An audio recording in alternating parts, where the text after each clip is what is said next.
and we know that telecommunications is moving at breakneck speed, probably faster than anything else. But there are some people that still aren't quite coping with change. That's okay. What we talked about a decade is now is here, and probably what we talked about last year is now going to be here next year, and it's moving very quickly. The rural sectors, and I was talking to somebody at lunchtime, the rural sectors only thing that's holding us back now with the uptake of internet and telecommunications enhanced technologies is access. We've got the cars, we've got the tractors, we can drive them better than anybody else in the world, but we haven't got a road. And it's that simple.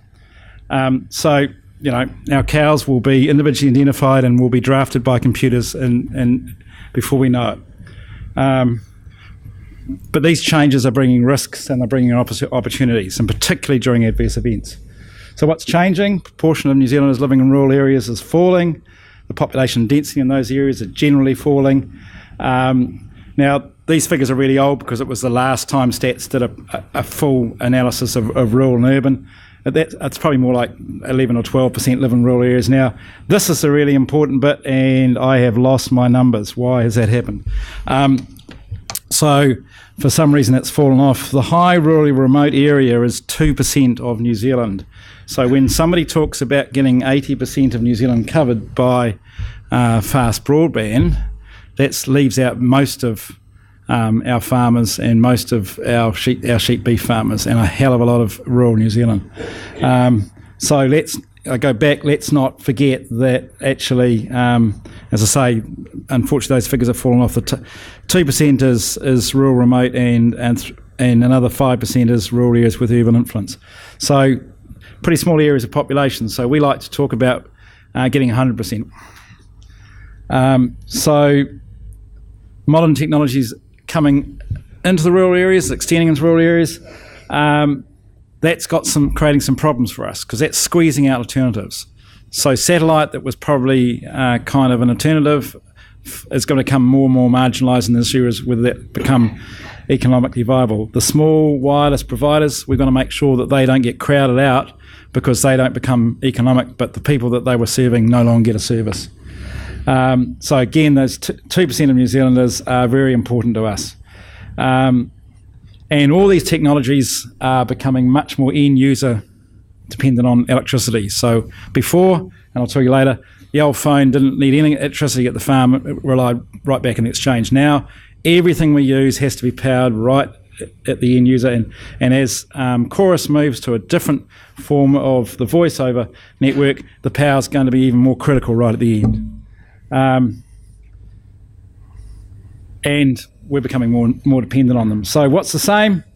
Rural people are still self-sufficient, but this increased connectivity might make them put them at greater risk, especially as some of the kids are coming home and they're being used to New York services. We're practical and innovative, and we're well connected within our rural communities, which is really important in an adverse event. And we look after each other and look after our neighbours in times of need. So what's happening? The physical infrastructure is very vulnerable, as we know, to earthquakes, snowstorms, etc., particularly if it's a cable or wire. So no surprises, those sort of things, pretty serious. And physical access to repairing them is pretty challenging at times. The cell phone microwaves are potentially less vulnerable with backup batteries, etc. Somebody was telling us the other day that just if the tower falls over, I try to get a photo, if the tower falls over, you just rejig the disc and you're away again. Pole falls over and breaks the fibre, then it's a much more difficult issue. Electricity supply is increasingly important. We've got to educate our farmers and our rural people to have ways of charging their smartphones and everything else, because they kind of go, oh, what do I do now? The power's off. And we do mention that they should have something and they can charge it from their cars, which would be quite useful. So we have to educate them about that. The cabinets and the cell phone towers and micro towers all need power, and they need backup batteries. So we know all this stuff. Stolen from Ian Taylor, who is very well worth listening to, who's animation research, does all the animations around the America's Cup and World Cricket matches. Really fantastic statement to say. The footsteps of the past lay down the paving stones of the future. We have to learn from what's happened in the past so we can inform what we do in the future. It will be different, but the principles will drive that. So when my dad went to a little place outside Hunterville in 1948, that was his phone. He had his number was 24D. The exchange was, Gail down the road was on the exchange, so he could ring her up and get all the emergency services in need while the phone was working, and knew exactly. We had to fight with Audrey and Agnes down the road, who were usually talking to somebody, and he usually had to go down the road and talk to his neighbours because he couldn't get them off the phone, but he could at least get them off in an emergency. So there was our local post office is still there, but it's not being used for that. And he had a kerosene fridge, and he had a Jeep, and he had a Clydesdale horse. So he is actually quite self-sufficient. In an adverse event, he was probably less vulnerable then than he is than my farm, the guy that leases my farm is now, because he had to be self-sufficient because the road was closed for days on end. Then he got power, so he became a little less self-sufficient. And we got a new telephone number too. Whoa. And we got a new phone, and then we got a new phone, and we got a new number, which I won't give it away, otherwise you know where we live. And the phones got better and better and better. And we did have helicopters, but they weren't particularly useful. They are a lot better now. So I was heavily involved because my farm was affected by it, and I was working with Fed Farmers in the 2004 Lower North Island storm event. Unprecedented middle of the night event. An urban-centric response. I'm going to unashamedly talk about urban-centric responses. I'm sorry, civil defence, but that's the way it is. And I'll explain why it's important to recognise it and not fight it. It was all about the Manawatu. If anybody was watching, it was all about the Manawatu, correct?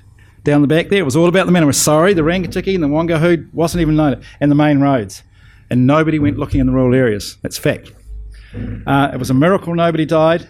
Some phones went down immediately, and then they started to go down 24 hours after. We didn't know. We actually didn't know that all our phone networks relied on backup batteries. So then we had a break in traffic. Traffic got through. Telecom came through.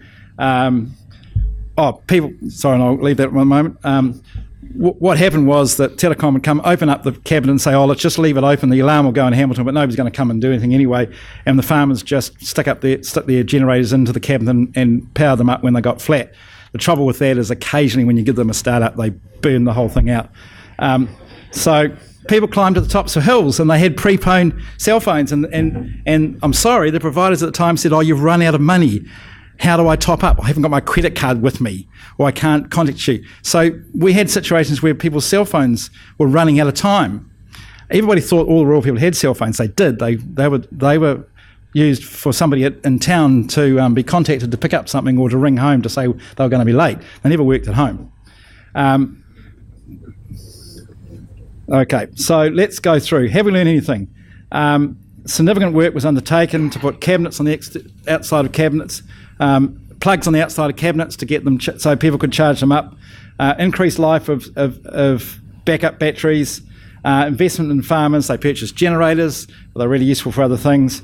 Backup power and connections for their mobile and smartphones, and Back to the Future with food and medical supplies. They learned to have a bit more tucker in the house.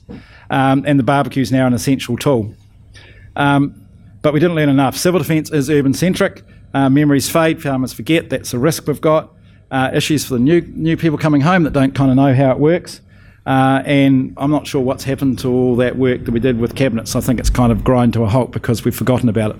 I hate this. I really hate it. I'm sorry. I hate it because rural people are resilient, but they're sick of being said, you can look after yourself then. And that's a huge danger. We have to stop talking about this. We have to start recognising that we have to look after our rural people. We can't just leave them on their own because we think they can look after themselves. So the earthquakes, hey, that sounded familiar, middle of the night. There is no master list of where people live. End of story. You all think Big Brother's got you on a list. There's no master list. In cities, they do it door to door, like we heard. It's door to door, right? And the rural area is no different. An urban-centric response. I'm sorry, nobody went and looked for 3 days. It was the third day Fed Farmers put up a helicopter to look for people. Helicopters flew past. It was all about Kaikoura and a few other towns. I'm sorry, but that's the truth. 2 people died, which was pretty bad, but it could have been worse. And nobody looked in the area for 2 days. We did it on day 3. Whole lot of media and civil defence helicopters going past rural people and not calling in to see how they are. Taking pictures of cows on hills, but didn't worry about popping onto the house to see if they were.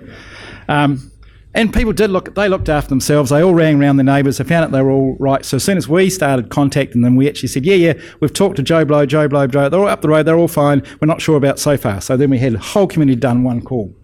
And we started the effort. So some breaking telecommunications. I think this time, actually, it worked much better. There was some major connections and backhaul broken, but really good response by network providers. Got on your telcos, you did a bloody good job this time.